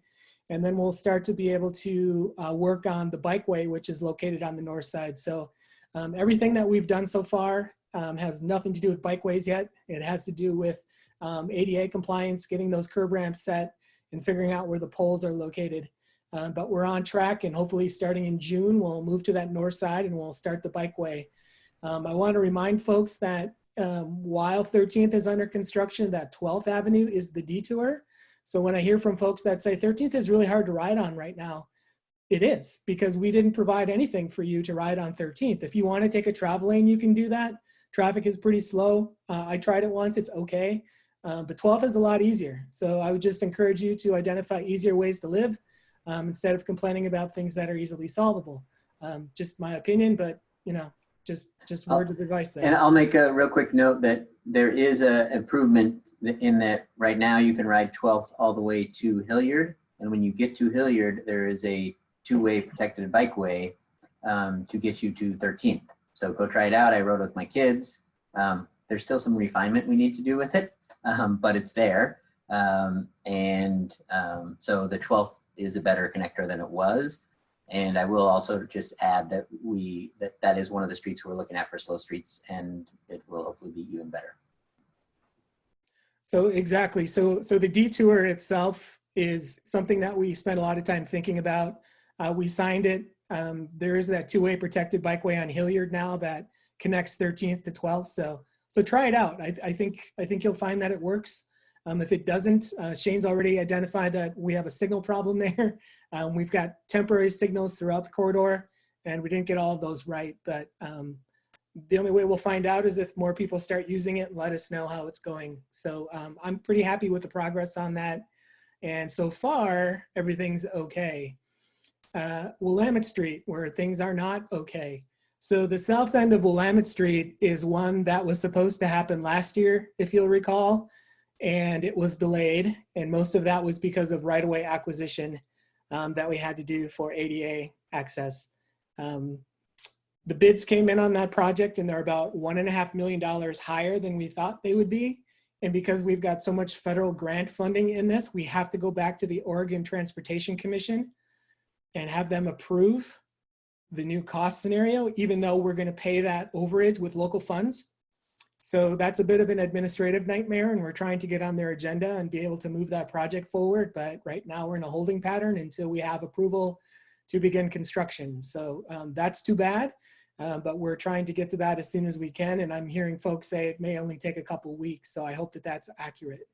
The other part of Willamette Street that we've talked about a little bit is the two-way conversion of Willamette Street north of 20th. Between 20th Avenue and 18th Avenue, we're going to do a two-way conversion on that. We've hired a consultant to do the signal work at 18th and Willamette. I met with them about a month ago on site. Those drawings have all come back. We're on schedule for that. We're just going to do a top lift on the street there, redo all of the striping, and so it'll look like it was always a two-way street when we're done, I hope. And that's on track. So hopefully we get that the design done this year, bid this year, and constructed this year. That's our goal. And we're on track so far to do that. So hopefully that continues on. And it's interesting too, because the entire Willamette corridor, because of that South Willamette project, the entire detour was really to go over to Amazon Parkway.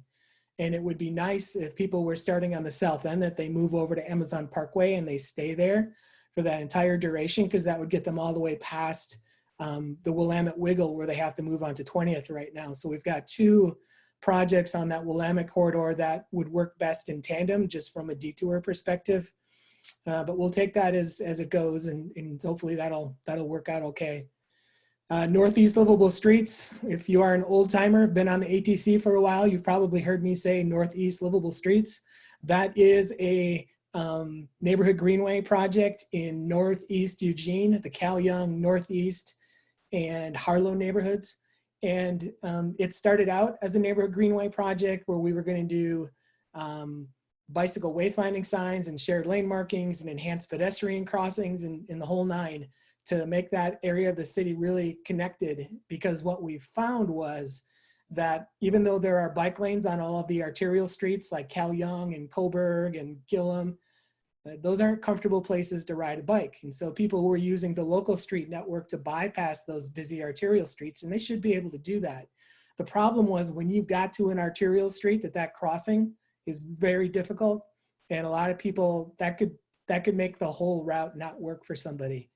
So because it took us about 6 years to design this process for a variety of reasons that I don't want to get into, that project has stepped back a little bit and has become really about the crossing of those intersections. So we've got 9 intersections in that Northeast neighborhood that are getting either a pedestrian island or an RFB, which is those pedestrian flashing lights.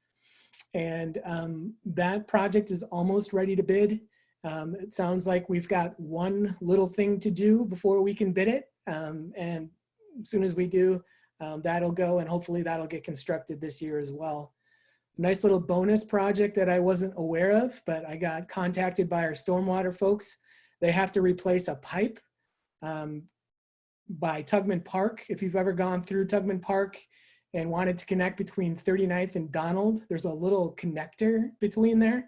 And it had these offset ramps because back in the day, we were afraid that people on bikes would shoot out into the street. And so we put a blunt curb there instead to solve that problem. That's a bad idea. And so we're going to put the ramps back where they're supposed to be as part of that pipe project. And so that'll happen this year too, which is great because I wanted to do that a couple years ago and we couldn't get approval to do it. So that'll make that that little access way a little bit easier for people to navigate if they've got strollers or bikes or whatever. Hey, Reed, real quick, can you tell me, is that one in a bid process or is that, do you know? I don't know. It's completely through stormwater, so I don't do a lot of review on those. Okay. It's really just a giant pipe, and when they're moving the pipe, they're going to tear up the path. And so they've already got the concrete trucks there, and so they were generous enough to design those ramps for us, and they're just going to add them into the project, which is great. Cool. Those are the projects that are either in the ground or will be in the ground soon that I can think of. I guess the other one would be Garden Street. So if you're traveling on the South Bank path between the Frohnmeyer Bridge and the Knickerbocker, you end up on Garden Street, and then you end up over at the Dutch Brothers, and then you go down to the Knickerbocker Bridge. So that street's being repaved this year, and we're putting traffic calming on it. In other words, there's going to be speed humps on it. We're also going to bump out all of the intersections to make that roadway narrower, and we're going to add some additional overhead lighting, and some shared lane markings. So that will feel much more like a local road or like a path connector than it does now. We're running into some issues in that there are a couple, there's a hotel and a student development that are both happening on that street during our construction. And so we're working on timing so that we don't build something brand new that's awesome and then have trucks tear it apart again. I'm hopeful that will work out okay as well. There's just a lot of unknowns when we get into constructing streets and working with private property owners. So there's a lot going on around campus right now in terms of construction, even if there's not a lot of people on campus. And so that's just how it is. The next big section I had, Shane, was really about the Mpo grants. And so I guess I could pause here and see if there are any questions on the projects I've just mentioned, and then I can get into some of the Mpo stuff. And as people have questions, I just also, if you want to raise your hands, I'll just want to share this because I'm proud of this. We've been using some new software or some new project management tools. And one of the ones that we're using is called Monday.com. And we have this little project sheet. And so just to show you, Reed only touched on some of the pieces. There's like, there's a lot happening. And just to give you a feel for what that is, these are some of our projects and where they're at in construction. So there's a lot of really exciting projects happening. There's a Safe Routes to School project that's in the bid process right now and is almost ready to go into construction. I think they had 2 bids that were really close to one another. And so they'll be selecting that. There's a whole downtown wayfinding project that is in another department, but we're connected to as well in Public Works. So yeah, the 39th and Donald project. So there's a lot of really great projects, you know, in this still design and bid process. So it looks to be an exciting summer if we can, but there's definitely some that will potentially get bumped just because of our need to prioritize certain pieces as they come up. So just wanted to share that. Looks like we have Andrea. Yeah, I just wanted to be clear on what you mean by South Willamette exactly. Is that, I remember something about adding a crossing between Crest and 46th? No. So the Willamette Street project I'm talking about is the pavement project. Okay. And because you're new to the community, I don't know if you were there when it was still a 4-lane road south of 24th. I've heard from people that are drivers how awesome it was. So the 3-lane cross section that's there now is not permanent. And so we've always had a pavement project in line to make that permanent, and that's what's been delayed. Okay. The project that you're talking about, putting the crossing down at 34th Avenue by the Village School, is part of that SRTS grant that Shane just said was bid. And so we're hopeful that we'll get that installed this year. Okay, awesome. Thank you. And now Alan. Yeah, first, just a comment on, or a question about that, Reed. You know, when that whole project was scoped, local businesses were really concerned about the effects of the construction on business. And as reopening may be occurring this summer, it sure would be a bad PR for all that construction to happen just as businesses are starting to reopen. So I don't know if there's any way to mitigate that effect, but boy, you know, their businesses are already having a hard time. But the question I had for you was about 6th Avenue. It looks like, well, I noticed that about 30 trees have been cut down on 6th Avenue between High Street and Hilliard Street. And I think there's some plans for turning that 2-way, but I'm not really sure. Can you tell me what's going on? 6th Avenue or Oak Street? 6th Avenue, like near the courthouse. Oh, 8th. No, 6th. Oh, yeah. So, well, we call that the Hilliard Extension that goes between. Yeah. Hilliard Extension. And then where 8th comes out, is it right at that T? Well, what I observed was that there were signs on about 30 trees, and they've all been removed. I mean, the trees have been removed. They're gone. South side of the street? North side? Yes. No, north. Okay. So I don't know what that is. I will tell you that at that T intersection of 8th and that Hilliard Extension, they have to put a giant pipe. There's like this 5-foot pipe that they have to put underneath the railroad and underneath Hilliard.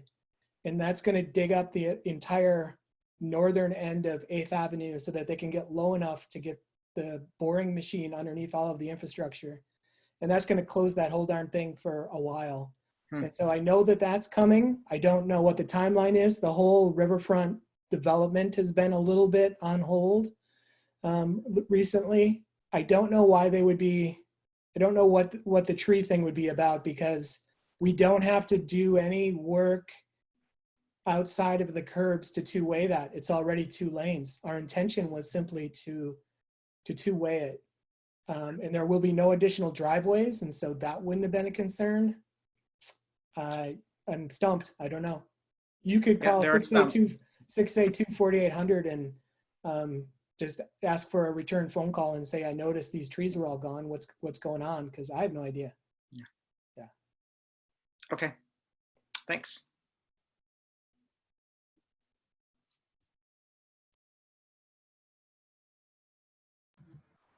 All right. So I don't see any other hands for questions right now. I did see a question come in that I'm going to just put on hold, put up there to answer live later if we have time. Something from Sue. But I'll let you continue read on your other updates. So the other thing I wanted to introduce was the Mpo grants, and we talked a little bit with the infrastructure subcommittee last time we met about what those projects were going to be. They're due tomorrow, and so I know some folks have asked for summaries of what those are, and there's actually a summary sheet that's required for each of the applications. That will be completed tomorrow, a day after our meeting. So what I think we'll do is we'll have those ready to send out to ATC members next week, so you can see what it is that we're applying for. And Shane, I don't know, it's something for us to think about too, how we want to communicate what we're applying for, if we want a web page for that or how we want to do that. That would be a better place in my mind for storage and for the community to find what we're looking at, that sort of thing. But we'll have to talk to Rob about that. But we could definitely send those out to everybody next week who's on the ATC. So we'll plan on doing that. The MPO grants, so MPO again is Metropolitan Planning Organization. It is a regional planning department that basically distributes funding that goes through Oregon Department of Transportation. And so for us, that means that the bigger projects we want to work on, we're going to change an intersection, we're going to build a shared use path, we're going to do something bigger than what gas tax or property tax will pay for, we have to apply for a grant. And so we bundled all of the different state funding sources together. And so we submit one grant application to the MPO for these different projects, and then we decide later what kind of funding source it's actually going to get. That's important because there are different match requirements as well as different program parameters for these different funding sources. But we tend to focus on active transportation and safety projects, which tend to be projects that you can apply for all of these grants. So there's some work we're going to have to do later, but right now we're just trying to get the applications put together. So one of those is the Oakway Protected Bike Lane. Oakway between Coburg Road and Cal Young currently has a northbound bike lane and a southbound bike lane. North of Oakmont, there is on-street parking, which is very seldomly utilized. And in the southern section of Oakway, just north of Coburg Road, that's where you get into the shopping centers by, Oakway Center and PF Chang's and the Nike stores there. That's a 5-lane cross section plus bike lanes. And so our project would be to provide a physical barrier to the bike lanes there. To do that, we're going to have to do some lane removal. On the north end, as I mentioned, we can take out that on-street parking. And on the south end, we plan on taking out a travel lane. That travel lane is related to another project on this list, which would be to put a roundabout at the intersection of Coburg Road at Oakway. There is a multi kind of weird angled intersection thing that happens there, and each of those gets a different signal phase. And so if you're somebody who rides your bike, and you want to go north on Oakway, you have to wait like 3 or 4 signal cycles before you can get that walk sign to go across. We've also had a lot of crashes here, mostly motor vehicle crashes. And so the answer seems to be to do some kind of a roundabout where we reduce the number of lanes approaching the intersection. That gives us more space to do stormwater treatments inside the roundabout feature itself. We can run bikes and peds around the outside of that, and we can continue the protected bike lane that we want to install on Oakway. So that project sort of runs in tandem, but we've applied for both of those, and we'll see how the funding goes. I think we'll be able to apply for those, but the roundabout aspect of that is still one that we're a little unclear about as to whether or not we can do it. ODOT's okay with it, Yeah, it's a little tricky. But so that's one. West Bank Path extension. So if you've taken the West Bank path up until it ends at Beaver Street, just north of Division Avenue, and then you're sort of relegated to small shoulders or dirt or whatever's there. Lane County is going to build a temporary path that connects that path terminus to the north. And so for the entire length of Beaver Street between Division and Hunsaker, there will be a temporary path constructed this year. It'll be asphalt. It'll be a little bit narrower than our regular standard will be, but it will be there. And so what we're applying for is to extend that path north of Hunsaker to get all the way up to Wilkes Drive. And that's important because there's a middle school up there on Wilkes, and we're going to develop a new community park up there. So there's going to be ball fields, the potential of another recreational facility. And so we need to have access to that. And we've heard from folks through the River Road, Santa Clara neighborhood planning process that they would use the shared use path if they could get to it. But right now they have to use Beaver or Hunsaker Street to get to the West Bank path. And that's not a comfortable ride for anybody. So we're hopeful that these projects will work in tandem. As part of our grants, we're also going to light that path segment that Lane County does this year. So when Lane County puts in that temporary path, we're going to come in later with our permanent path on the north end, light it, and then go back to that temporary section, light that also with probably solar lighting. And then at some point, we'll have to decide how we want to upgrade that path. But in the meantime, I'd like there to be connectivity there. And the other big thing at play is whether or not we ever get that second arterial bridge north of Beltline to reduce the Beltline congestion. So that's something that gets talked about, you know, at the state level, whether or not we're actually ever going to do that. But it messes up that corridor a little bit in terms of where our path goes. And so that southern end of the path is something we should probably wait on until that bridge is a little bit farther along in the development process. So I think it'll be fine. The connection will be there. I think it'll be safe. It will definitely be separated. It just won't be the standard. And I hope that that temporary path is, you know, stays level, flat, doesn't get all goofy. We'll see, but it'll be a good connection. We're also going to apply for a little bit more money on 8th Avenue. We applied during the last grant cycle to build protected bike lanes on 8th Avenue between Mill Street, which is, you know, the Ferry Street Bridge connection, and Lincoln Street. And so what we found is we're about $1 million short on constructing that, and we would still like to construct that this year, but we're going to apply for some additional funding so that we can deliver that project as envisioned, with protected bike lanes on each side of 8th Avenue, and then just some limited parking on the north side. Hunsaker sidewalks. So I just talked about Beaver Hunsaker. Those are both county streets, but the county has a backlog of streets that they need to maintain that is at a higher level than what the city has. And so they're looking to jurisdictionally transfer the ownership of streets to the city if we will take them. The condition that we will take them is that that street is in good condition and that we're not going to have to pour a bunch of money into it. And so unfortunately, Beaver and Hunsaker are not in great condition. They have a couple projects, such as that temporary path, which I mentioned that they're going to do on Beaver. They're also going to do a temporary sidewalk on Hunsaker this year as well on the south side. They've also got some additional money from a previous grant to design bike lanes and sidewalks on Hunsaker. We're in talks with them so that they would give us that money so that we can do the design process on that.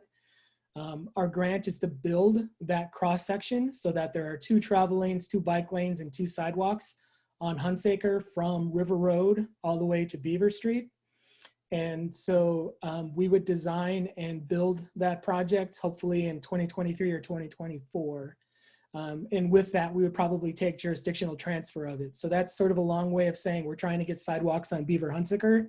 And to do that, there's some intergovernmental coordination that has to occur, and we're working on that, and it sounds like they're all about it. So I think we're good to go there, and that project is one that I think is going to move forward simply because of the safety issues we've had up on that corridor. Speaking of safety, Vision Zero There were 23 different intersections identified in the Vision Zero action plan.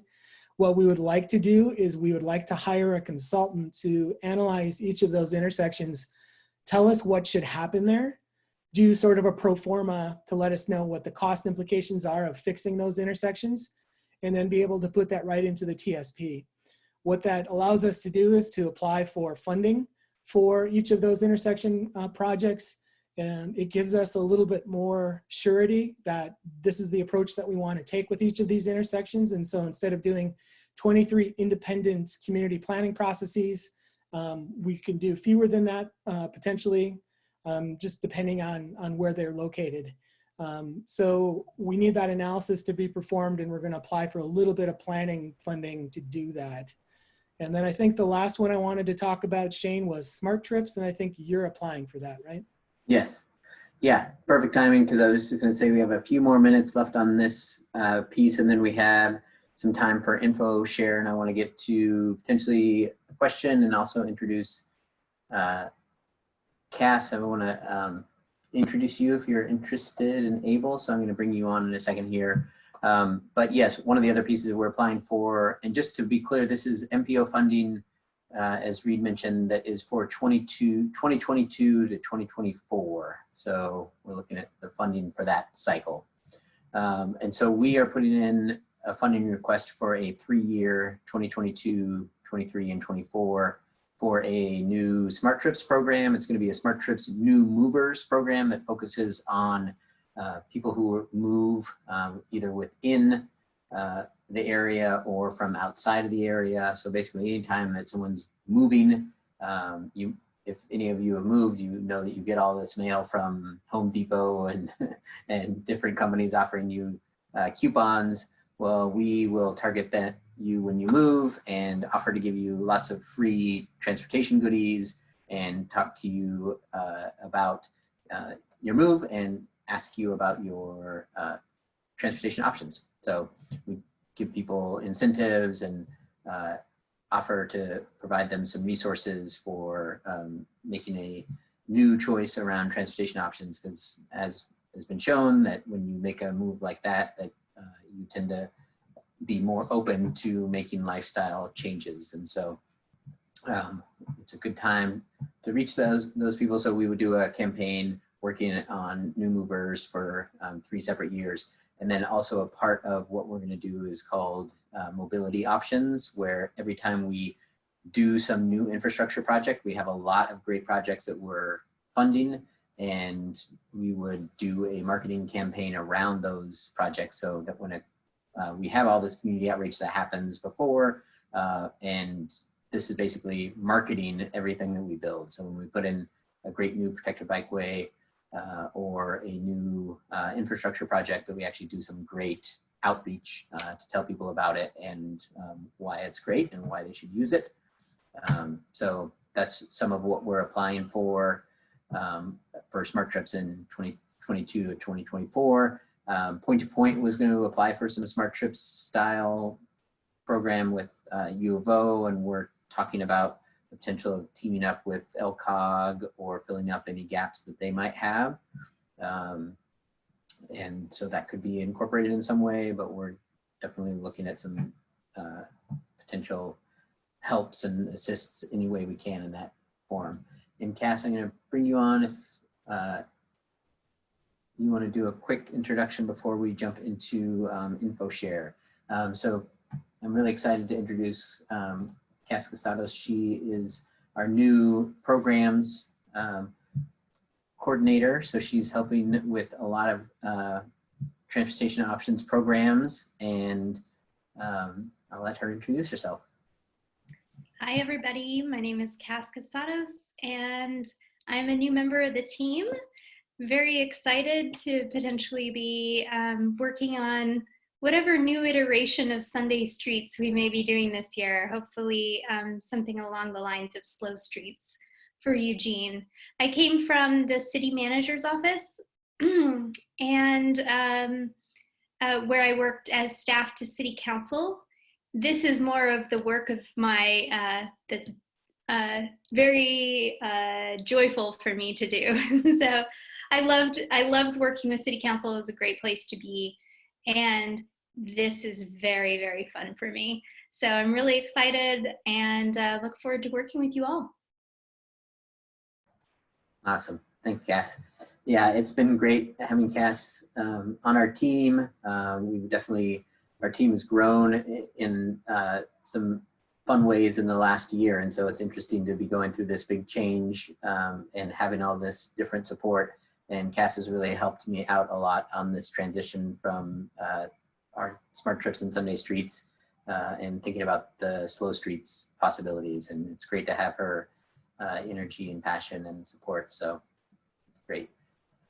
So we have about 10 more minutes left, 8 more minutes for info share. So anyone have anything that they want to share?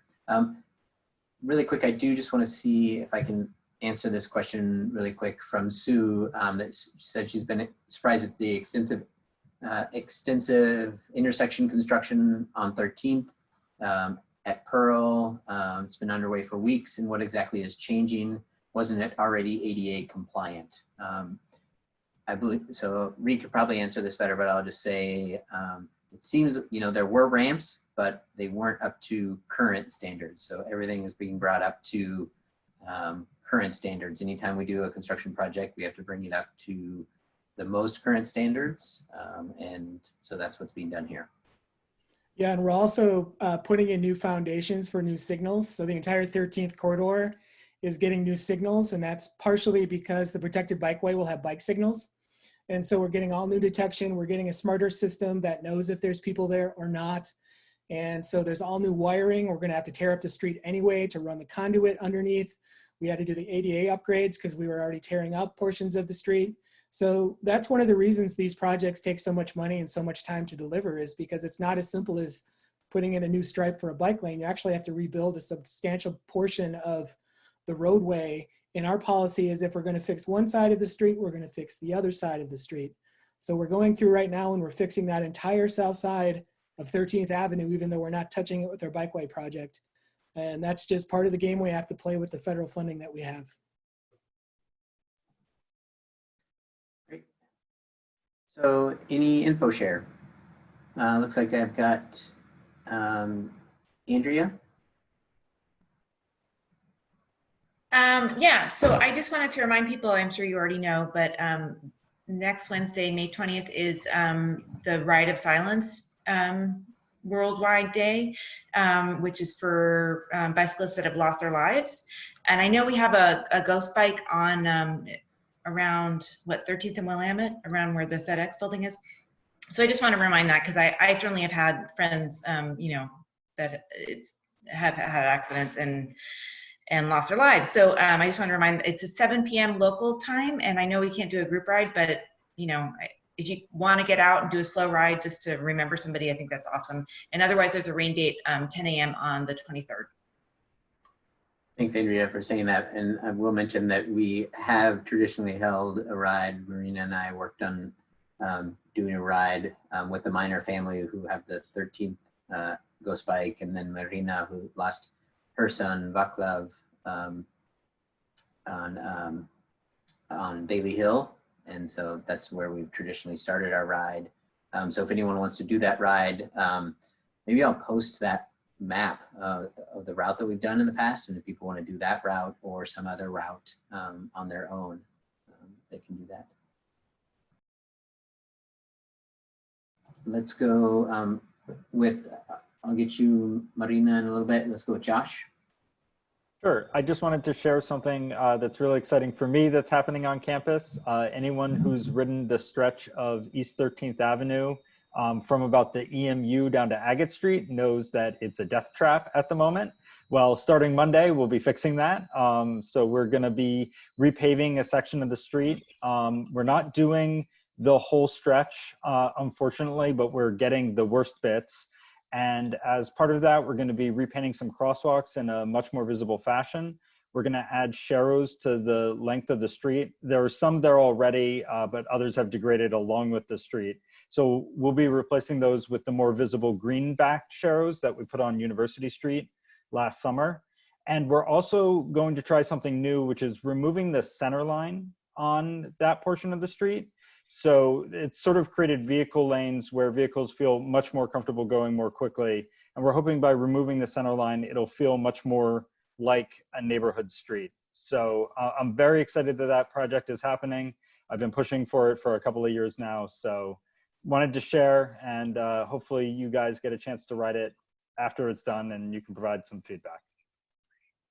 Great, thanks. Alan? Yeah, so I've been in communication with the folks on the street repair review panel, and city staff has proposed that the bond funding, or the projects that are associated with the bond funding basically extend 1 year farther than they were originally set out for.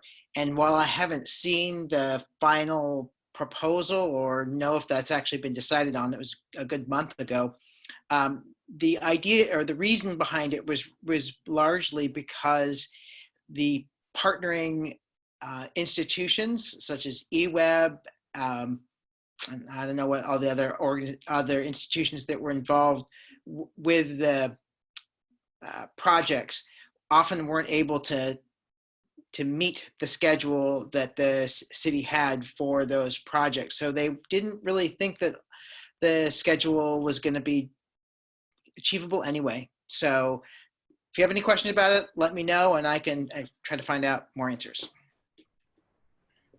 Thanks, Alan. And we have 3 more people and a couple more minutes, so folks can make these brief. I'm going to call on Marina next.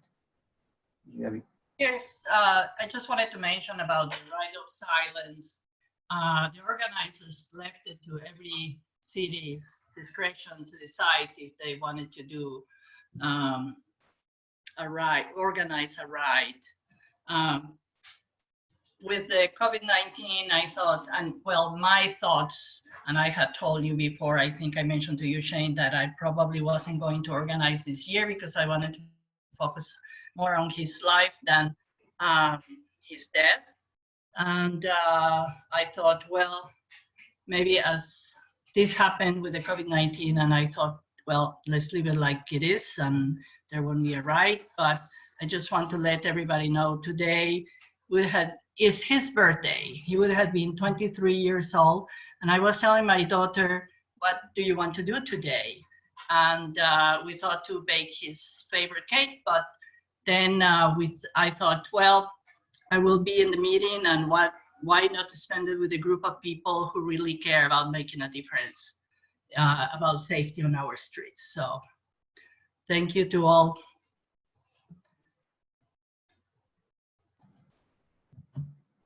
Thanks, Marina. Daniel? I really enjoyed the mother load and the family biking event this last week. A couple of things that came up there were the critical mass events and the disaster trials.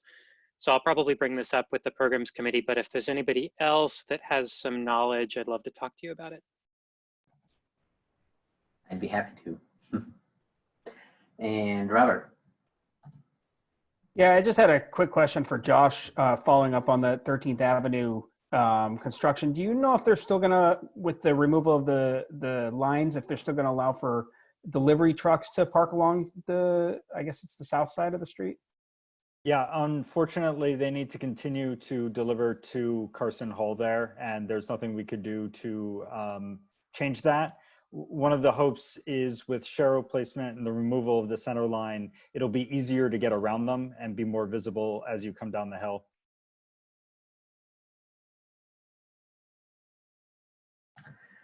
Great. Well, perfect timing. We are at time. I'll encourage everyone to tune in if you have questions that didn't get answered today, to tune in to the Wonk Talk on transportation tomorrow on Facebook or YouTube and ask your questions there. And we'll have a panel of some really fun experts to hopefully answer those questions for you. So it's great to see everyone. I'm guessing next month we're probably going to be on Zoom again. We'll see going beyond that if there's any adaptation we can make. But I'm really glad to see everyone here. I miss you all, and It's good to see you, and I look forward to connecting in various ways in the coming months. Thank you. Okay. Thank you. See you later.